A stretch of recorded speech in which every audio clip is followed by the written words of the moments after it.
Okay guys, I'm going to go through my modeling process for the sword. So I have a new project here. Made space to go to the quad view. In the top quadrant here, I'm going to choose View, Image, Plane, and then Import Image. Here, I'm going to navigate to an AI-generated piece of concept art that I just made using Midjourney.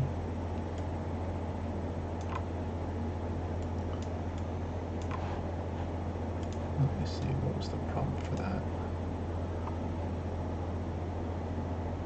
I can just double check right here.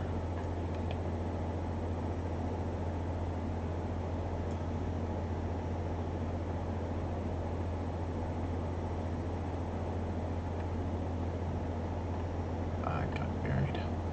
I think it was video game concept art, Excalibur, sword with floral pattern and magic jewels. Yeah, it's gotten buried in the stream there. But you can see here now I have a image plane in my scene. I'm going to swap to my perspective viewport again, hitting space. And if I want, I could resize this.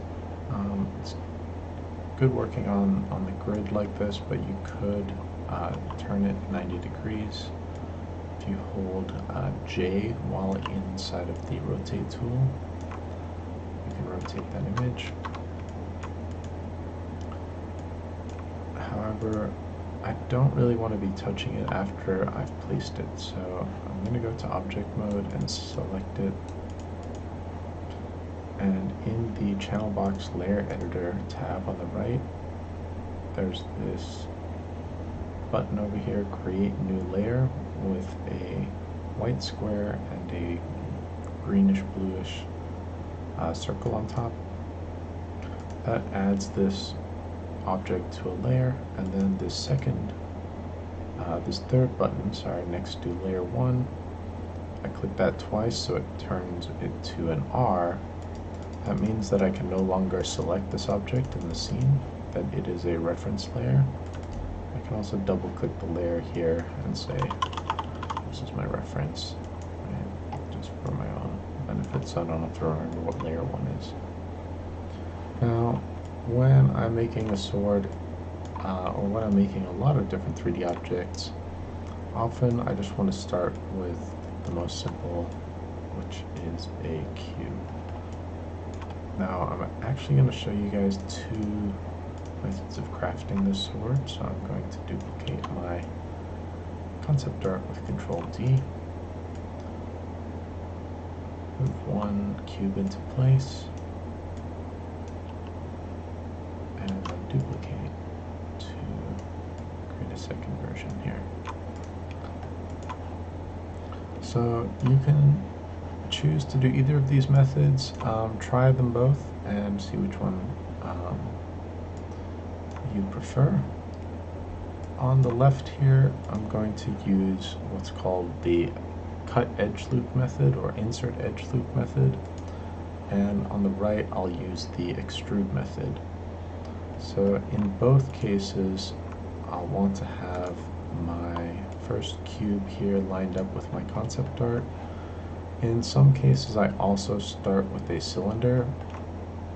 In that case, I would go to my inputs, reduce the subdivision axes down to about 8 is fine to start with, and also turn subdivision caps to 0. This will allow me to have a flat top on that cylinder. So often I'll start with the cylinder just because I'm going to add some detail to this cube later, but a cylinder also means that you have more faces to deal with from the start. Alright, so beginning the first method, which is the insert edge loops, I'm going to use the multi-cut tool in a moment here. The first step for this is to extend your cube object to the entire length of the object that you're going to be modeling, including the tip there and the bottom as well. So I'll try to get that right with the scale tool. I can also press space and go over to the top view to get a perfect view of where those pixels are versus where the 3D object is. And a good way to do this is actually to go to vertex mode, select the two vertices at the top, and then move things in. You'll notice that in Maya you can zoom in infinitely because these lines are actually made up of math. They're not just pixel art like the art below it. So as we continue to zoom in Maya, right, the image eventually just becomes pixels. And we can get pixel perfect if we need to, but in this case it's not a big deal. So now I've swapped my sides, sorry, but I'm still doing the insert edge loop on this side. But that's going to require, I guess for both really, I want to turn on X-ray inside of the shading menu. This way my cubes will become kind of ghostly. Notice that it does not apply to the perspective menu, that these ones are still opaque or not see-through. And we need to apply it in that menu as well if we want that effect. Another trick that I sometimes do is I will change the material settings to have a transparency value, and this allows me to more directly control or fine-tune how transparent these objects are. If they feel like too ghostly or they feel too solid, right, I can make those changes. Anyway, starting in the insert edge loop mode, I'm going to choose the multi-cut tool just for ease of access. There is also an insert edge loop tool, but it is a bit outdated now. And with the multi-cut tool, I'm just going to hold Control. And what I'm looking for is first to make contact with one of the sides so that this orange line appears. And I'm looking for any areas here in the silhouette of the sword where suddenly I'm going to need more geometry here. Like I'm going to need more detail, or there's a change in the width of the sword is another way to think of it. Now, at this stage you can make several cuts, right? You can start to make a lot of cuts, or you can be more conservative and make fewer cuts. It's just going to increase the amount of time you spend on the next step, for instance. So here I'm kind of thinking of like, okay, this could be a straight line, that's one cut. This is a straight line, that's two cuts. That's a straight line-ish, that's three cuts, right? I could also add an indent here to make it 1, 2, 3, 4, 5, 6 cuts, but I don't really want to get into that much detail. Now, if I've made a mistake, obviously you want to do this from top to bottom ideally and not stop gaps along the way. You could hit Control Z or use the undo key up here to undo a mistake, but you can also delete an edge loop by going into edge mode, double clicking. Now I'm going to just show you this in perspective view so that you can see that the edges are selected as well. So I've double clicked on this edge loop. I'm going to hit Control backspace. That will delete the edges there, and it will also delete the vertices underneath. If I only press backspace, the problem is that these vertices remain, and you don't want to have spare vertices floating around an object. You can use the tool next to multi-cut, which is the target weld tool, to weld any stray vertices that you see on your object, right, that are just sitting in the middle of a line. Generally, those are bad, and we don't want them. I can't think of a case where you'd want that. You could also use this tool to merge edge loops together, right? Say like collapse edges in on themselves or on their neighbor. And another thing you can use this for is actually to select multiple objects and merge several loops at once. So I might use the lasso tool for that. Select, say, 3 vertices there and merge them all up together onto a 4th one, right? Now I would not leave this like that. I don't want to have so many verts stretching to reach a single vertex. Right, there's too many lines here. I would also want to start welding the rest of these into their neighbors and reduce the complexity in that area. Right. I'm going to just undo to the point where I had my cuts where I wanted them.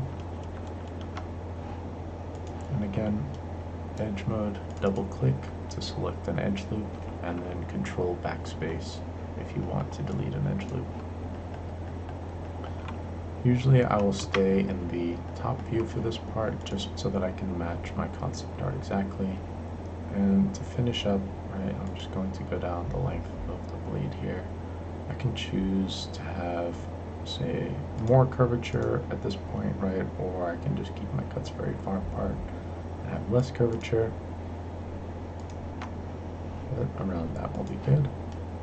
Now I'm going to hold right click and go to vertex mode.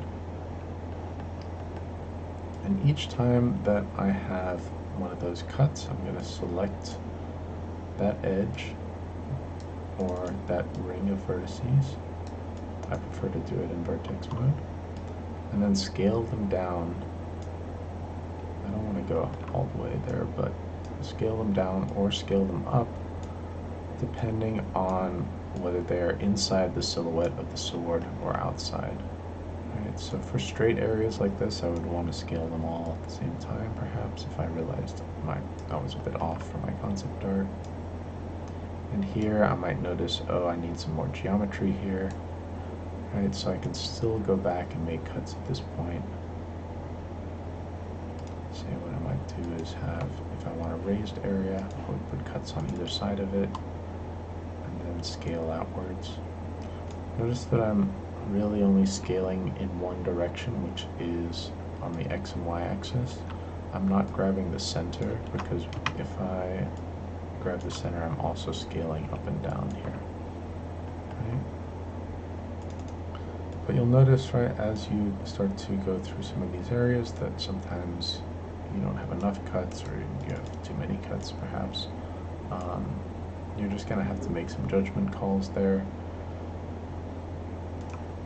You're also going to run into issues where perhaps like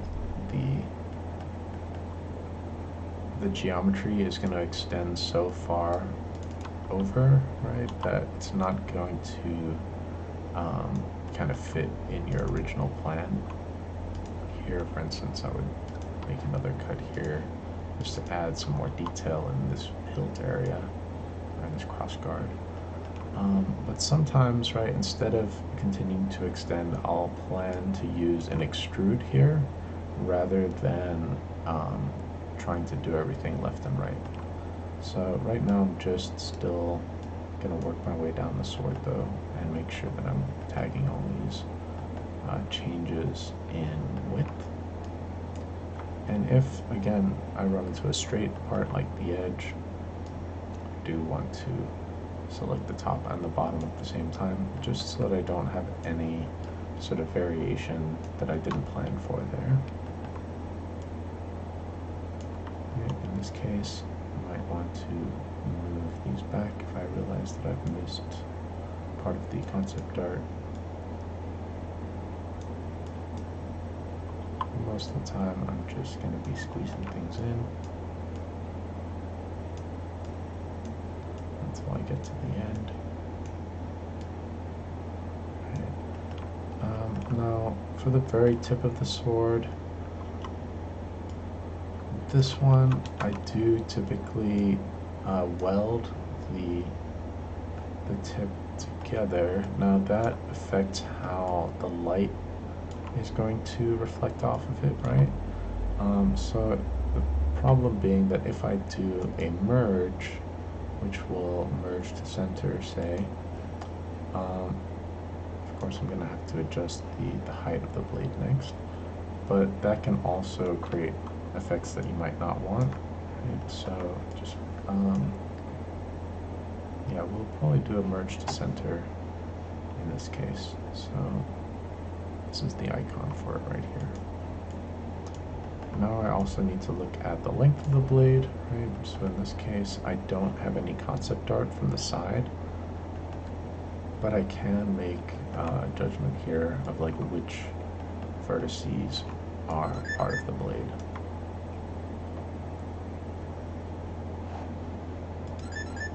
Sorry, Tamagotchi calling. Alright, it's asleep. So I would then think about the blade itself, right, and scale that down. I could keep an eye on it over here. And at this point, I might want to actually raise the object up above the concept art, just so I can see the actual thickness there. I have all those vertices selected. This is another point where sometimes you don't want X-ray mode on, just because it's going to make it a little bit harder to tell. Now, I have ignored the edge in this case. I'm going to cut that out after the fact, but I have a couple different options for that.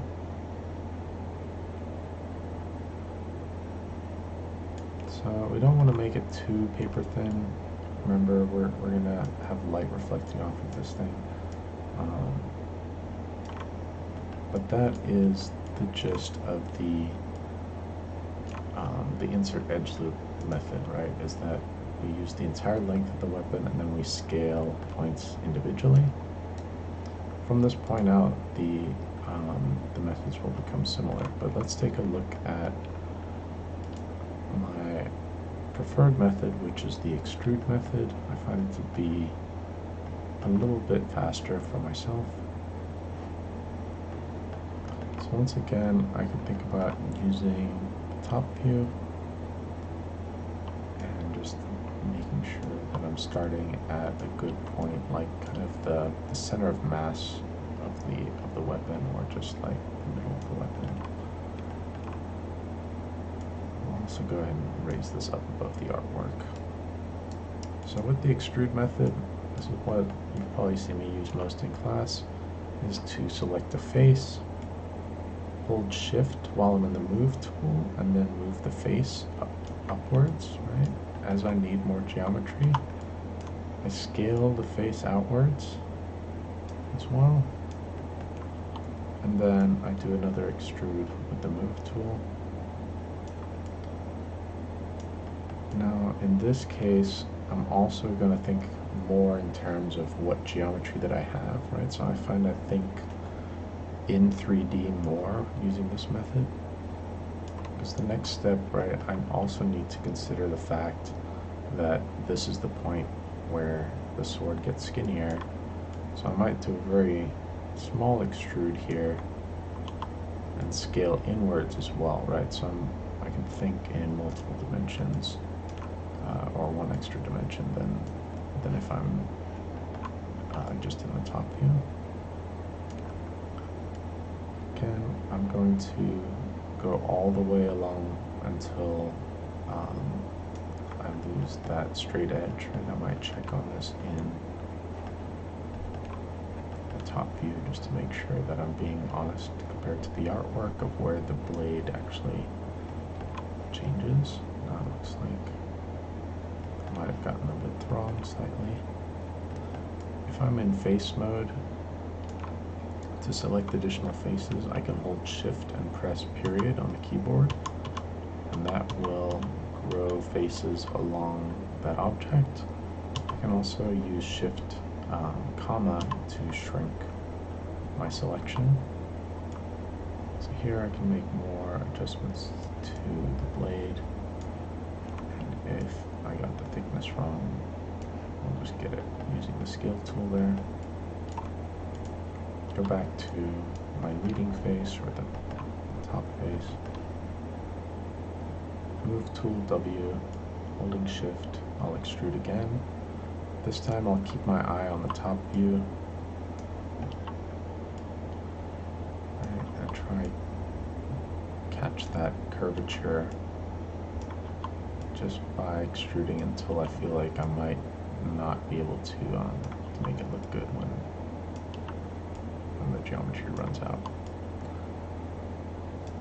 So for that top face, I can also just do a merge to center if I wanted to.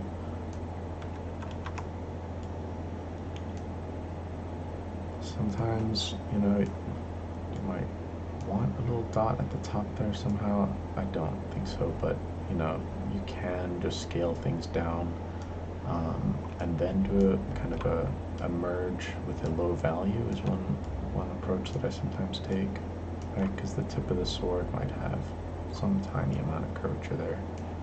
And again, since this is math, it's not entirely the same as the artwork, right?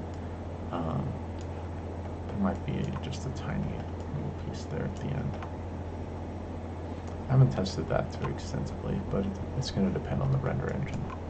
But keep in mind that here I have 4 vertices. I can see that if I go to the display menu, heads up display poly count, then I can see that I'm selecting 4 vertices, right? If I shift select 2 more, I get to 6.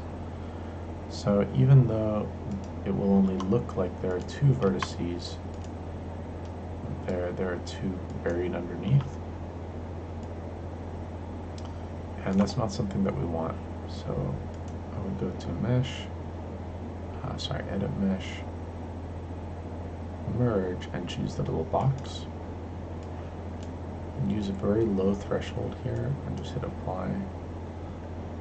If it's still nabbed the ones next to it, I might do them 2 at a time. Apply there, apply there. And I only select 2, right? So the straight up like merge vert box is also a handy one to know where it's at. Now, I still need to do the bottom in this case. Let's do the face.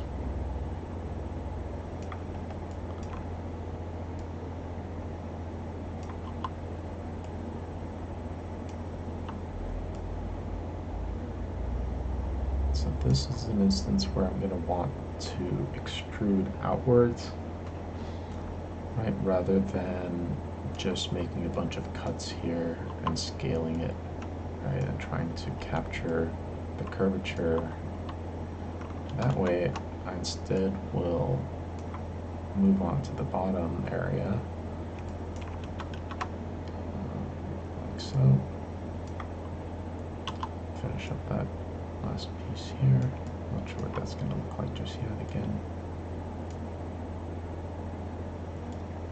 So this is when you start to realize how much your artwork can cheat in 2D versus in 3D, right? It's probably been too long since I've saved, so I'm going to do a save.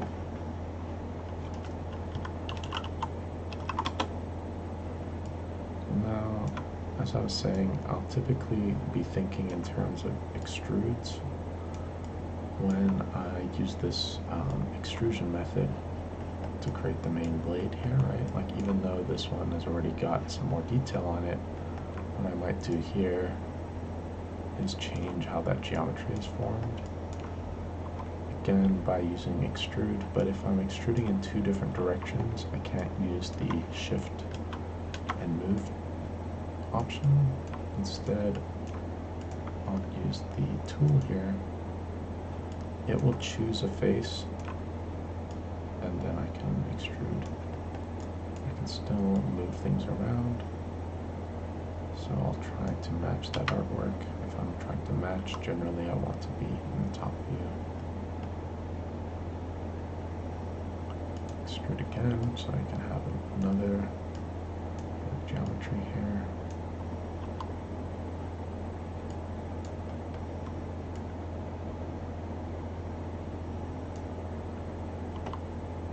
Just be careful if you get out of the extrude tool, right? Then you kind of are on your own a bit with what direction things are going to go, right? So rather, if you're going two directions at once. Either use this method where you work within the Extrude tool. You can also access the rotate by clicking once on that ring, and then the normal rotation will come up. So Control E again is the shortcut if we want to extrude.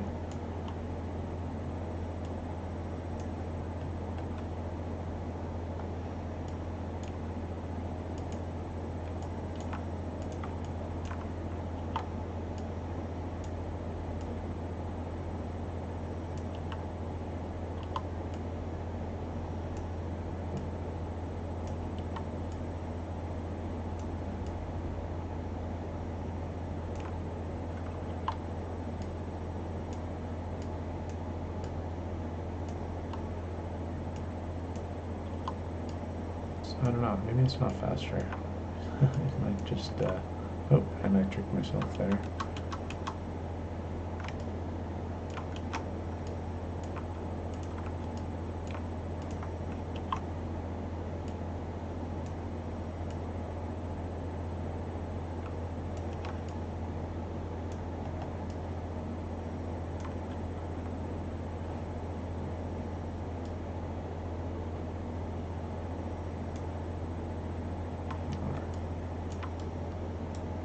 Now you can also target weld edges, that's worth noting. So with the target weld tool, if I have an edge selected in edge mode, choose target weld, I can also weld edges together if I feel like I've got too much geometry.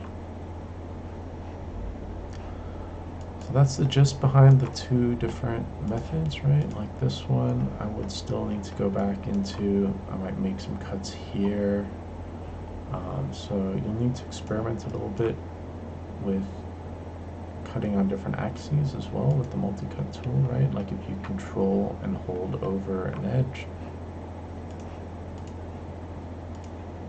you can create cuts all around. So at this point, what I would say is we're going to need a cut all the way down the center. So hold Control, mouse over an edge on your sword, and then hold Shift and wait, like move over the edge until this 50% pops up and click. Do that down the side and down the middle.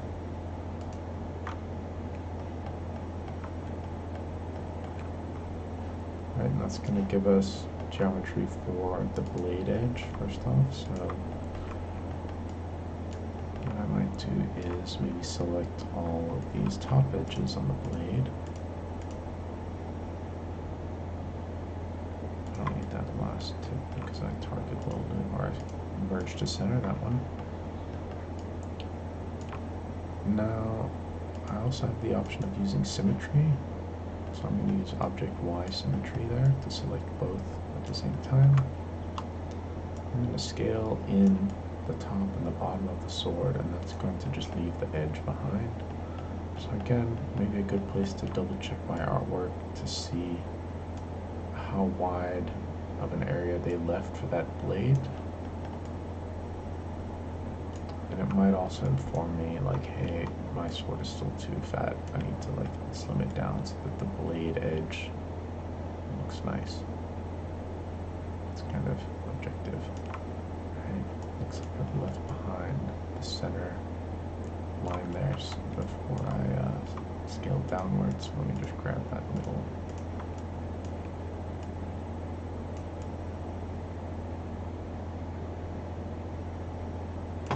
Quite nice.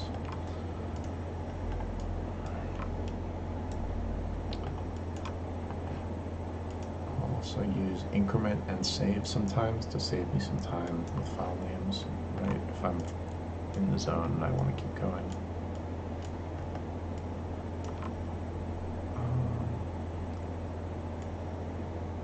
Just think if there's another tool that I want to show you guys. So here's the insert edge loop. You have the slide edge tool. I don't really use those.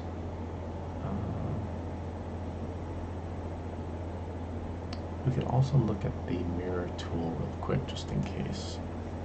So sometimes what will happen is you'll happily be modeling along your sword and like adding some cool changes and stuff, which will be all like zoomed in, right? And you might not realize that you didn't have symmetry mode on, and this can mean that suddenly your object is no longer symmetrical, right?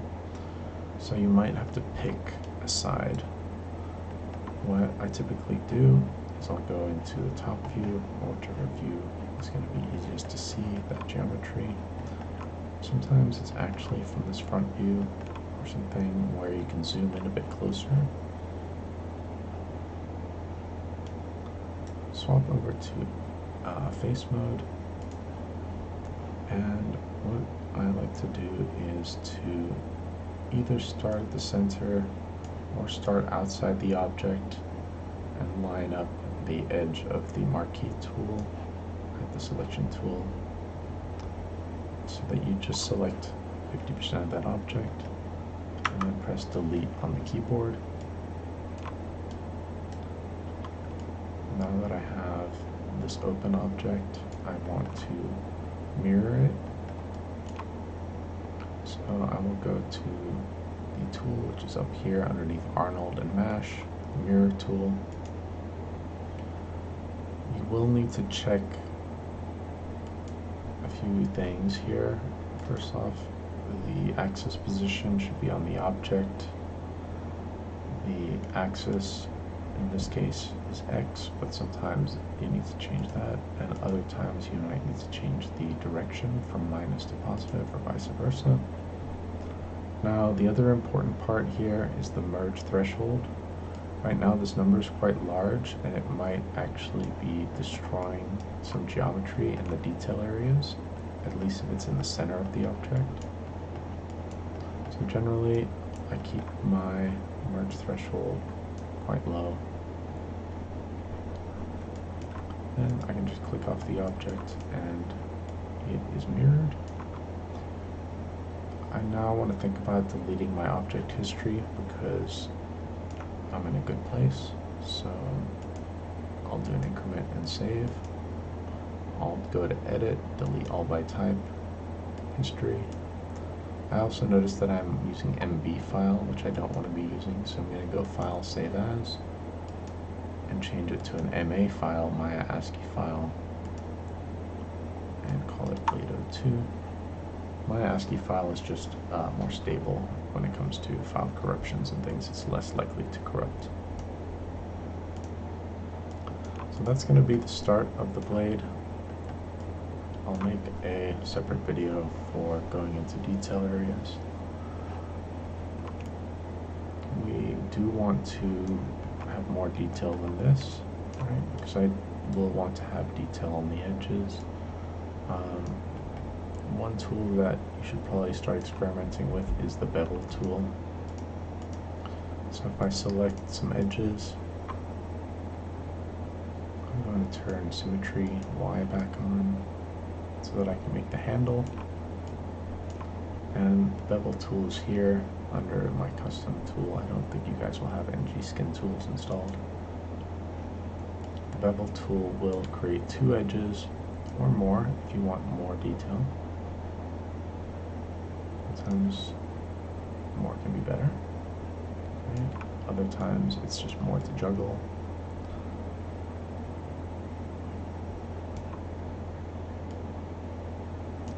Mainly it's the fragment, or fraction, sorry, and the segments that are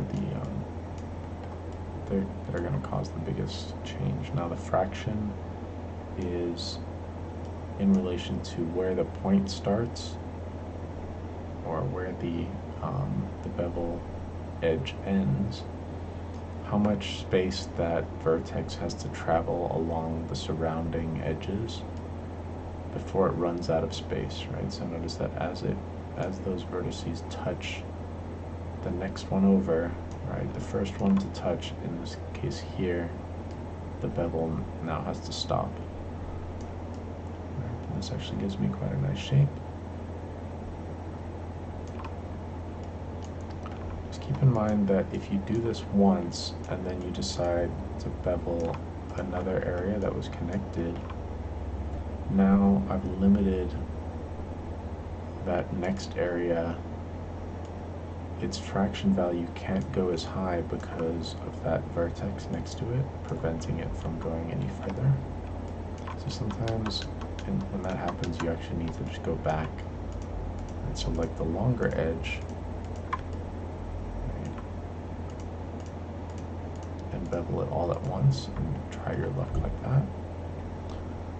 You can sometimes even go further, right? But as soon as I hit a detail area like here where I've accidentally or made some detail before maybe I was ready to work on it, right, those areas are going to cause your bevel to stop at an earlier fraction, right? So you're not going to get as much curvature from those larger areas that you want. So let me go back to just the handle. Bevel. Now limited by these edges.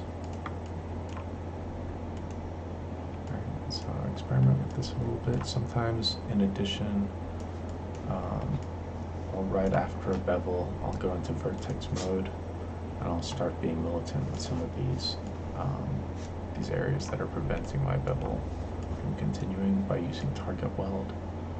Right, and rethinking that geometry, simplifying some geometry, right, and making some decisions there about which areas should be flat, which areas should be rounded.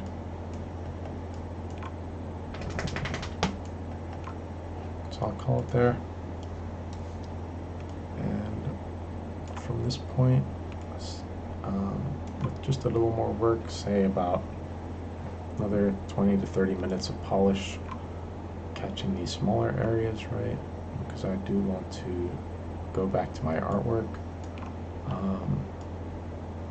and look at maybe some of these surface details, right? I want to re-examine the art and say, okay, is this enough of a change in surface height to be geometry? Probably not. I can probably get away with a height map in this case.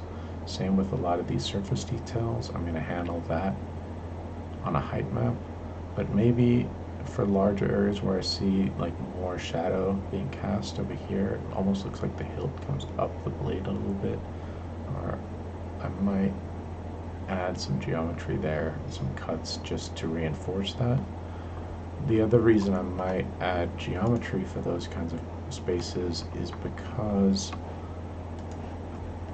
sometimes you want it on the UV unwrap to have a little bit of extra detail in those areas. I'm going to have to enlarge, say, these areas along the blade as well. I also need to think ahead, right? But in order to maintain that level of detail in the pixels, right, I'm going to have those areas be quite large on my UV map cutout.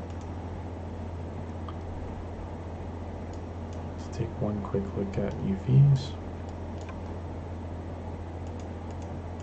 I can do a UV automatic to get an idea of all the pieces that I have. And then typically I'll go and do a layout, Control L.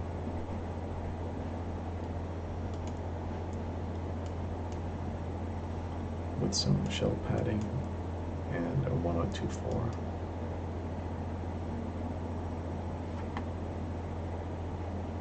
In this case, I told it to stack shells. I don't want it to do that. Although, maybe I'll consider that. So notice that if I take this stack similar, that it's going to take the top and bottom, and it'll reflect those over so that they're mirrored. I still sometimes come in to get a little bit of extra density on my pixels here. I'll turn them diagonally and scale them up further, right? This is one of the problems with a long sword blade or a sphere, and hopefully you guys noticed this with the palm tree as well, right? Because we only allocated a small amount to that palm tree, we had to stretch those pixels there. So in a perfect world, we have no stretching, and we're going to get a little more into detail next lessons as we do the details on the surface and the detail control in the UVs. But you could take something like this and send it to Substance Painter. Again, I would do a delete all by type, go to modify, freeze transformations, save out a version, and then to the game exporter, export selection, turn off skinning and blend shapes, and then we should be ready to go.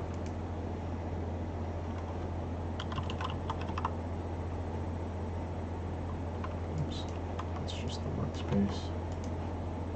That's the file name.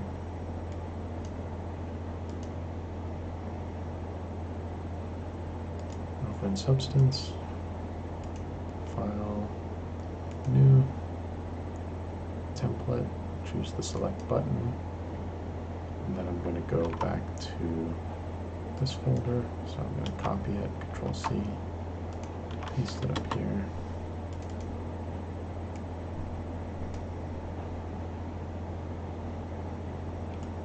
And there I have my object, and I can start to add materials to it. First thing I'm going to want to do is to bake textures.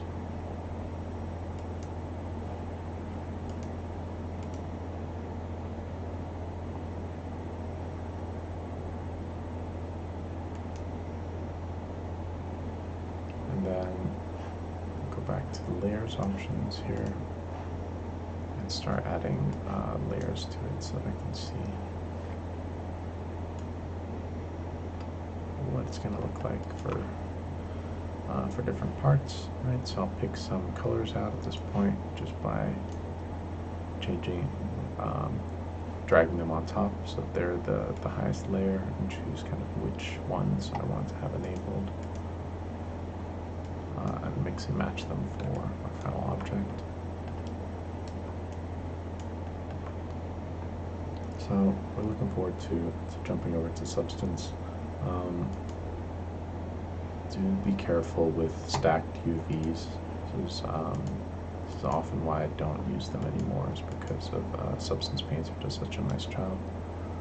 So right now I have the front and back on top of each other, right? But these UVs can cause problems in Substance because it is calculating where the light is in the scene.